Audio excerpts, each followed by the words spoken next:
नाम है ओम प्रकाश यादव और आप देख रहे हैं वॉइस ऑफ रिपब्लिक।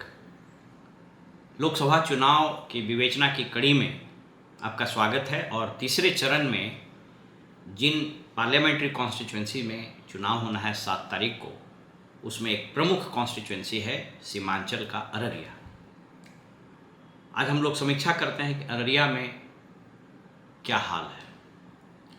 अररिया एक बहुत ही सेंसिटिव सीमांचल का इलाका है, जहां परंपरागत रूप से किसी का कब्जा नहीं रहा है। मतलब कोई आदमी ये नहीं कर सकता है, क्लेम कर सकता है कि लगातार उसका वहाँ पर बैठ रहा है। यह जिला आबादी के दृष्टिकोण से स्वाभाविक रूप से, जैसा मैंने पहले भी कहा था, कि मुस्लिम की अच्छी खासी आबादी यहाँ है। वो चाहे आपको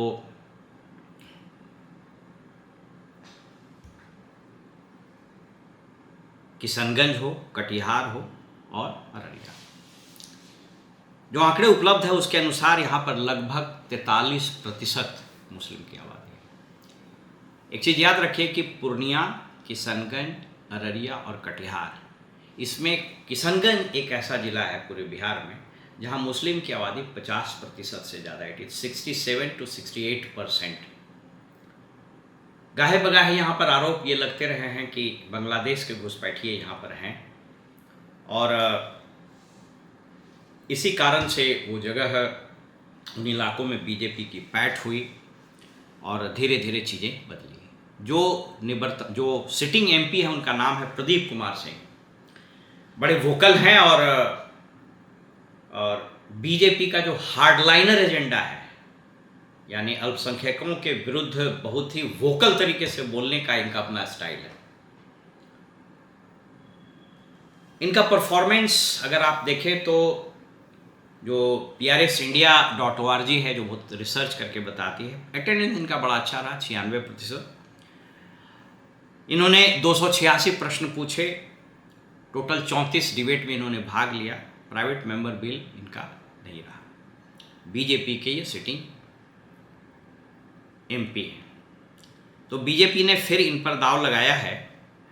और यहाँ पर 6 कॉन्स्टिट्यूंसी है: नरपतगंज, रानीगंज, शेड्यूल कास्ट, फॉरबिसगंज, अररिया, जोकीहाट और सिकटी।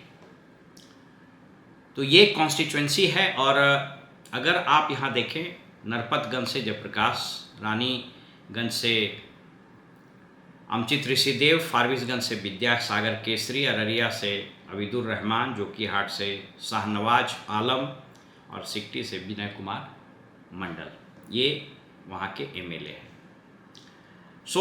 ये मोटे तौर पर ये इन्फॉर्मेशन रहा। एफिडेविट सबके सामने है। कुछ मुकदमे दोनों पर लंबित हैं, कन्विक्शन किसी में नहीं हुआ है, प्रॉपर्टी वगैरह सब आप देख सकते हैं। अब आइए कि जो कैंडिडेट फ्रेम में है उसमें एक कैंडिडेट जो यहाँ पर राष्ट्रीय जनता दल से हैं, वह श्री शाहनवाज हैं, जो तस्लीमुद्दीन साहब के पुत्र हैं। जब महागठबंधन की 17 महीने की सरकार रही तो इस मंत्री भी थे। जब सरकार टूटी तो ये फिर अलग हुए। ये फ्रेम में हैं। और तस्लीमुद्दीन साहब का उस इलाके में, किशनगंज हो, अररिया हो या सीमांचल का कोई भी इलाका जिसको हम लोग बोलते हैं, उसमें एक अच्छी पकड़ रही है और इस बात से कोई इनकार नहीं कर सकता है। और बीजेपी से जो कैंडिडेट हैं वो प्रदीप कुमार सिंह हैं, जैसा कि मैंने आपको बताया। अब जरा समीकरण समझिए। मुस्लिम बहुल इलाका होने के नाते कुछ सीटों पर मुस्लिम MLAs हैं, और अभी तो देश में ध्रुवीकरण की राजनीति चल रही है। इनफैक्ट आप यूँ समझें कि इस देश की राजनीति में धीरे धीरे कुछ शब्द अब गायब हो रहे हैं। आप देखेंगे कि इनफैक्ट 2019 से ही वो ट्रेंड शुरू हो गया था, लेकिन 2024 में जो कथित सेकुलर पॉलिटिक्स करने वाली पार्टियां थी, Congress, RJD, even to some extent JDU या कम्युनिस्ट वगैरह, वो अब 2-3 शब्द का प्रयोग नहीं करते हैं।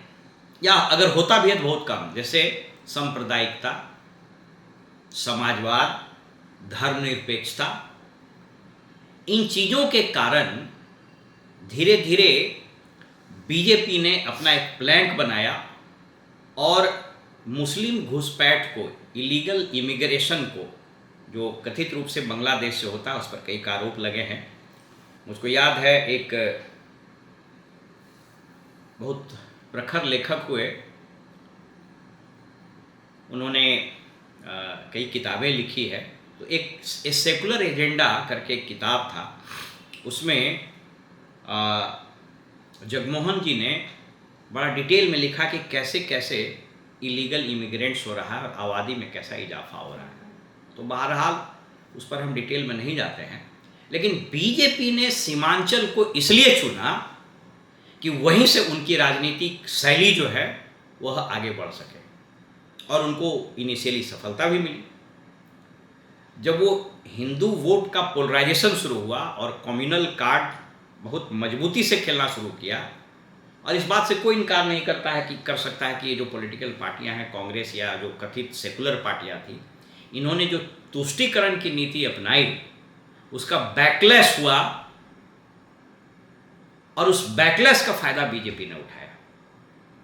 और सीमांचल में बहुत सिस्टमेटिक तरीके से, मैं जब सीमांचल बोलता हूँ तो सिर्फ बिहार का सीमांचल नहीं, फिर वो बंगाल का वो सब इलाका, नादिया, 24 परगना, मालदा वगैरह आ जाता है उसमें।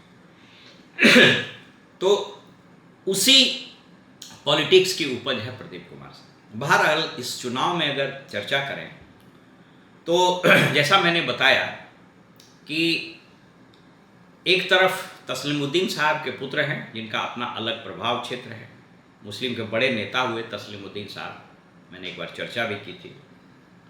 और हालांकि इनके जो भाई लोग हैं, तस्लीमुद्दीन के जो बेटे हैं, उसमें आपस में कभी नहीं बनती, और गाहे बगाहे संपत्ति का झगड़ा, पॉलिटिकल राइवलरी की बातें आती रही है। अब यहाँ देखना होगा कि बीजेपी ने अगर जो अपना नारा दिया और जो कम्युनल कार्ड और बाकी वोट को पोलराइज करने का उसका जो अपना प्लैंक है, आपने देखा होगा कि तीसरे चरण के चुनाव में वो पाकिस्तान वाला और वो सारा चीज़ हावी होना शुरू हुआ। अब की बार 400 पार का नारा लगभग गायब हो गया है। तो सेकेंड फेज में मंगल सूत्र वगैरह खूब चला, उसके बाद अभी पाकिस्तान वाला नारा चला। अगर ये कार्ड चला और हिंदू पोलराइज हुआ तो फिर प्रदीप सिंह की बाजी आ सकती है। लेकिन यदि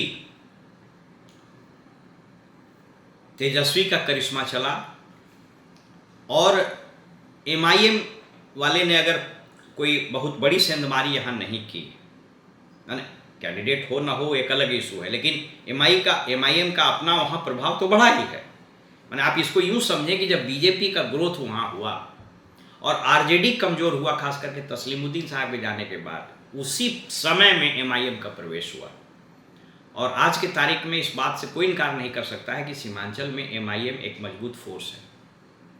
और मैंने एक बार चर्चा की थी कि अख्तरुल ईमान साहब बड़े प्रखर नेता हैं, बहुत बढ़िया भाषण देते हैं और अपराइट भी हैं वो अपने काउज के लिए, और मुस्लिम समाज का एक बहुत ही स्ट्रॉन्ग उभरता हुआ चेहरा है। उनके कारण उस इलाके में, चाहे वो किशनगंज हो, अररिया हो, कटिहार हो, पूर्णिया हो, धीरे धीरे वो अपना पांव फैला रहे हैं। और पिछली बार आपने देखा कि न सिर्फ वो 5 सीट जीते बल्कि आरजेडी को बुरी तरह से डैमेज किया। और अगर तेजस्वी मुख्यमंत्री नहीं बन सके तो उसमें एक प्रमुख कारण था एमआईएम का वो पूरा कार्ड जो सीमांचल में चला। और कोसी में, जैसा मैंने बताया कि कोसी में दाव लगाना आनंद मोहन पर ये बहुत भारी पड़ गया आरजेडी को। बहरहाल अभी सिर्फ हम अररिया पर रखते हैं। मुख्य रूप से इन्हीं दोनों के बीच में मुकाबला है, और मुकाबला बड़े कांटे का है। अब डिपेंड करता है कि अगर नरेंद्र मोदी जी का और अमित शाह का जो भाषण है, जो हिंदू कार्ड है, वो बहुत स्ट्रॉन्ग चला और पोलराइज हुआ वोट। वैसे इंडिपेंडेंट लोग भी, एक तो बड़ा इंटरेस्टिंग, अखिलेश जी पहले डीएसपी हुआ करते थे, डीएसपी की नौकरी छोड़ी, फिर वो लेक्चरर हो गए, वो भी चुनाव में हैं। तो मतलब ये सब राजनीति का अपना एक अंदाज है, राजनीति और इलेक्शन एक पर्व है। मैंने कहा ना कि प्रजातंत्र का सबसे बड़ा पर्व है। तो बहरहाल ये चीज़ें अगर इस रूप में रही तो कांटे की टक्कर है, इसलिए यहाँ हार जीत का अंतर बहुत बड़ा होगा ऐसी संभावना नहीं है।